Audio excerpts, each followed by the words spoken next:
Next experiment, refractive index of glass. ಇದರಲ್ಲಿ traveling microscope use ಮಾಡ್ತಿದ್ದೀವಿ. It consists of main scale and vernier scale. Main scale, vernier scale. Main scale same as your scale. ನೀವು use ಮಾಡೋ scale ತರನೇ ಇದೆ. ಇದು vernier scale. First least count calculate ಮಾಡ್ತೀರಿ. Main ಸ್ಕೇಲಲ್ಲಿ 0 ಇಂದ 1ಗೆ 0 ಇಂದ 1 ಸೆಂಟಿಮೀಟರ್ ಟೋಟಲ್ 20 ಡಿವಿಷನ್ಸ್ ಇದೆ. 0 ಇಂದ 1ಗೆ ಟೋಟಲ್ 20 ಡಿವಿಷನ್ಸ್ ಇದೆ. So main scale division 1 main scale division ಅಂದರೆ value of 1 MST that is 1 divided by 20 ಅಂದರೆ 0.05 ಸೆಂಟಿಮೀಟರ್ ಆಗುತ್ತೆ. Next number of divisions on vernier scale. ಇಲ್ಲಿ ಇದು ವರ್ನಿಯರ್ ಸ್ಕೇಲಲ್ಲಿ ಟೋಟಲ್ 50 ಡಿವಿಷನ್ಸ್ ಇದೆ. Total 50 divisions. So number of divisions on vernier scale 50. Least count of travelling microscope that is value of 1 MST 0.05 divided by 50. You will get it as 0.001 centimeter. Least count ಆಯಿತು. Next ಇದರಲ್ಲಿ 3 trials ಮಾಡ್ತೀರಿ. R1, R2, R3. R1 first ಪೇಪರ್ಗಷ್ಟೇ focus ಮಾಡ್ತೀರಾ first trial. Second trial paper ಮೇಲೆ glass. Third trial glass ಮೇಲೆ paper. So first trial ಪೇಪರ್ಗಷ್ಟೇ focus ಮಾಡ್ತೀನಿ. ಯಾವುದಾದ್ರೂ ಒಂದು ನಂಬರ್ಗೆ ಫೋಕಸ್ ಮಾಡ್ಕೊಳ್ರಿ. ಯಾವುದಾದ್ರೂ ಒಂದು ನಂಬರ್ಗೆ ಫೋಕಸ್ ಮಾಡ್ತೀರಾ. ಇಲ್ಲಿ ನಂಬರ್ 8ಗೆ ಫೋಕಸ್ ಮಾಡಿದ್ದೀನಿ. ನಂಬರ್ 8ಗೆ ಫೋಕಸ್ ಆಗಿದೆ. You can observe.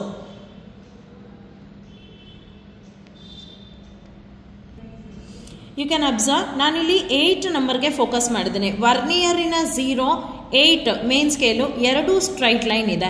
So main scale reading ಇದನ್ನು 8ಗೆ ಫೋಕಸ್ ಮಾಡಿದೆ. ಇದನ್ನ ನಂಬರ್ನ ಫೋಕಸ್ ಮಾಡಿಕೊಂಡು ಅದಾದ ಮೇಲೆ ಇದರಲ್ಲಿ ಸೆಟ್ ಮಾಡ್ತೀರಾ.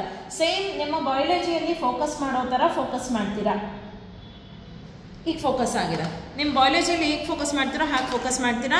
8 ನಂಬರ್ ಇದೆ. ಸೊ MSR 8 ಸೆಂಟಿಮೀಟರ್ ಇದೆ. CVD ಆ್ಯಕ್ಚುಲಿ ನಾವು 0ಗೆ ಸ್ಟ್ರೇಟ್ ಲೈನ್ ಇದೆ. ನೀವು ಯಾವುದಾದ್ರೂ ಒಂದು ನಂಬರ್ 0 ಇಂದ 10 ಒಳಗಡೆ ಯಾವುದಾದ್ರೂ ಒಂದು ನಂಬರ್ ಸ್ಟ್ರೇಟ್ ಲೈನ್ ಅನ್ಸೋದನ್ನ ಒಂದು ನಂಬರ್ ಬರೀರಿ. I will write it as 8. ಆಯಿತಾ? ಹಾಗೆ ಇದಕ್ಕೆ ಡೆಸಿಮಲ್ ಪಾಯಿಂಟ್ ಇರಲೇಬಾರ್ದು. ಸೊ 1 ಟ್ರಯಲ್ ಆಯಿತು. MSR 8 ಇದೆ. CVD 8 ಅಥವಾ ಯಾವುದಾದ್ರೂ ನಂಬರ್ ಬರೀರಿ. ನೆಕ್ಸ್ಟ್ ಅದಕ್ಕೆ ರೀಡಿಂಗ್ ಕ್ಯಾಲ್ಕುಲೇಟ್ ಮಾಡ್ತೀರಿ. Total reading formula MSR plus CVD into LC. Substitute ಮಾಡಿದ್ರೆ R1 ಅಂದರೆ MSR 8 plus CVD 8 into LC 0.001. ಇದನ್ನು ಸಾಲ್ವ್ ಮಾಡಿದ್ರೆ 8.008 ಸೆಂಟಿಮೀಟರ್. R1 ಬಂತು 8.008 ಸೆಂಟಿಮೀಟರ್ ಆಯಿತು. ಸೆಕೆಂಡ್ ಟ್ರಯಲ್ ಪೇಪರ್ ಮೇಲೆ ಗ್ಲಾಸನ್ನು ಪ್ಲೇಸ್ ಮಾಡ್ತೀರಾ. ಈಗ ನೀವು ಈ ಸ್ಕ್ರೀವ್ನ ಯೂಸ್ ಮಾಡೋ ಹಂಗಿಲ್ಲ.